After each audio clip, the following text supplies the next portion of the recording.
एक और बड़ी खबर वन नेशन वन इलेक्शन पर आ रही है, वो आपको बता देते हैं। केंद्र सरकार को मिला है मायावती का समर्थन।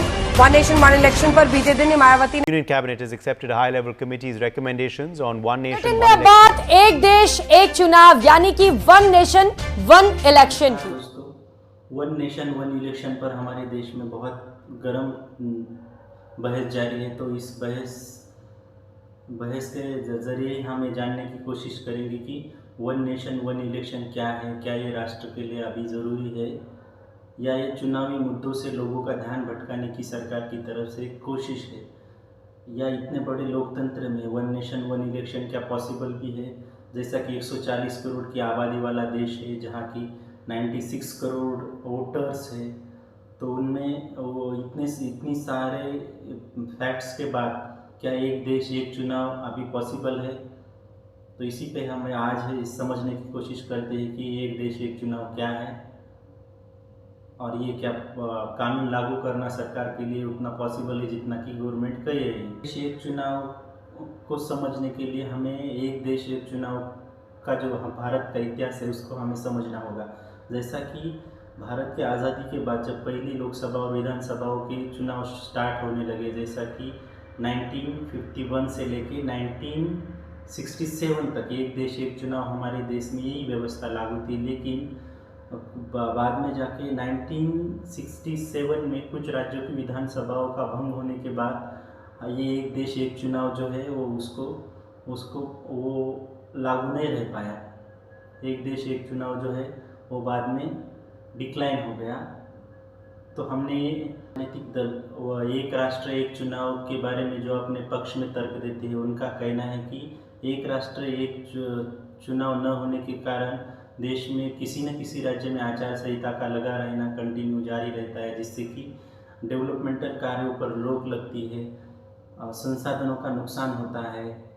तो एक नेशन एक इलेक्शन के कारण संसाधनों की बचत होगी, प्रशासन का समय बचेगा, काला धन और भ्रष्टाचार पर रोक लगेगी।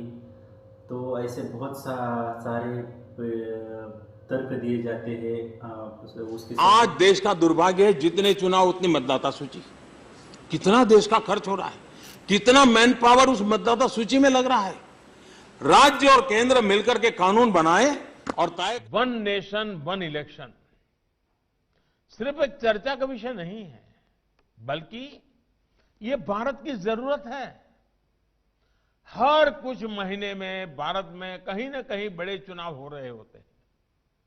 इससे विकास के कार्यों पर जो प्रभाव पड़ता है उसे आप सब भली भांति। इसी सरकार के कार्यकाल में वन नेशन वन इलेक्शन हम लागू करेंगे। जो पक्ष में वोट देते हैं उनका तो हो गया, और एक देश एक चुनाव के विरोध में तर्क देते हैं। उनका कहना है कि लोकसभा में नेशनल इशू जो है वो हावी होते हैं और राज्य विधानसभाओं में क्षेत्रीय मुद्दे हावी होते हैं। तो लोकसभा और राज्य विधानसभाओं के इलेक्शन एक साथ होने से क्षेत्रीय मुद्दों का महत्व कम हो जाएगा, जिससे कि राज्यों की स्वायत्तता में कमी आएगी, क्षेत्रीय मुद्दों में कमी होगी, फेडरल स्ट्रक्चर पर अटैक हो जाएगा। और उनका ये भी कहना है कि संविधान के 356 के अंतर्गत राष्ट्रपति शासन जो लगाया जाता है, जिसके कारण राज्य की विधानसभाओं को भंग किया जाता है कानून के मुद्दे को लेकर के। तो इसलिए जब राज्य की विधानसभाओं को भंग किया जाएगा, तब बाद में वहाँ की सिचुएशंस क्या होंगी, वहाँ पे री इलेक्शन करने पड़ेंगे। तो री इलेक्शन बार बार करने पड़ेंगे, तो वन नेशन वन इलेक्शन का क्या मतलब हुआ। ये वन नेशन वन इलेक्शन के विरोध में जो राजनीतिक दल अपने तर्क देते हैं, उनके तर्क है।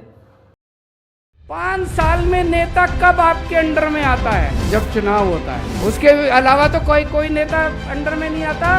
अब हमारे देश में हर छठे महीने चुनाव होते हैं, तो अब मोदी जी को बड़ी तकलीफ हो रही है। हर छठे महीने जनता में जाके उनसे कुछ कहना पड़ता है, तो वो कह रहे 5 साल में एक बार।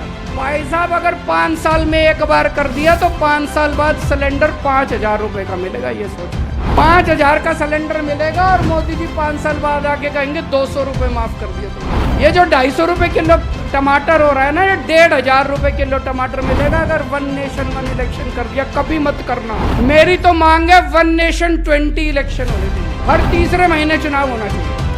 हर तीसरे महीने चुनाव होगा, कम से कम ये कुछ तो दे के जाएंगे। there are many issues that the Government of India tries to bring in, and they ultimately take a U-turn because they're forced to do it because the numbers are not sufficient in Parliament. This is another one of those issues which is being brought up purely to divert the people's mind and attention. Today is the first phase of polling. कभी मत करने देना one nation one election. मैं तो कहता हूं हर महीने election होना चाहिए। ये नेता काबू में तो रहेंगे, जनता का कुछ काम तो करेंगे। हर महीने चुनाव होना चाहिए, हमें कोई दिक्कत नहीं है। कहते पैसा खूब लगता है, जितना पैसा तुमने चोरी कर लिया उससे तो कम पैसा लगता है। इतना पैसा चोरी करके बैठे हैं अपने घर में, कहते पैसा लगता है चुनाव में। जितना पैसा तुम चोरी कर गए उससे तो आधा पैसा भी नहीं लगता।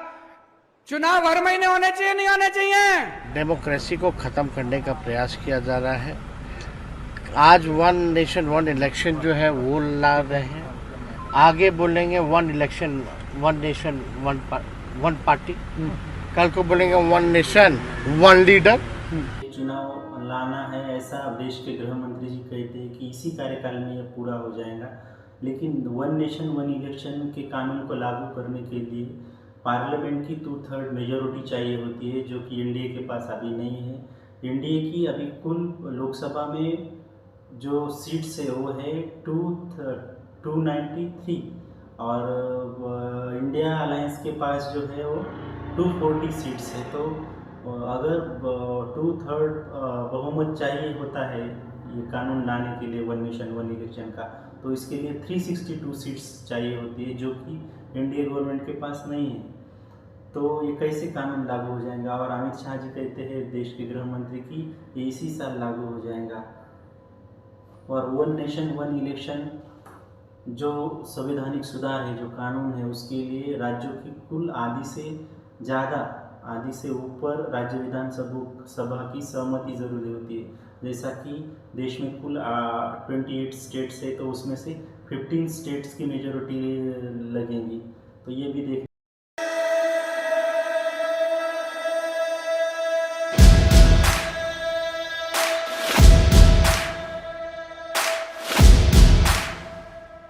मैं भारत हूँ, भारत है मुझ में, मैं ताकत हूँ, ताकत है मुझ में।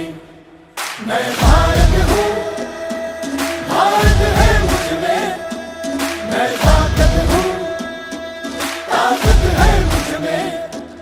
हम भारत को नतमस्तक है, हम योद्धा के 2 हस्तक है। हम भारत भाग्य विधाता है, हम भारत के मतदाता है।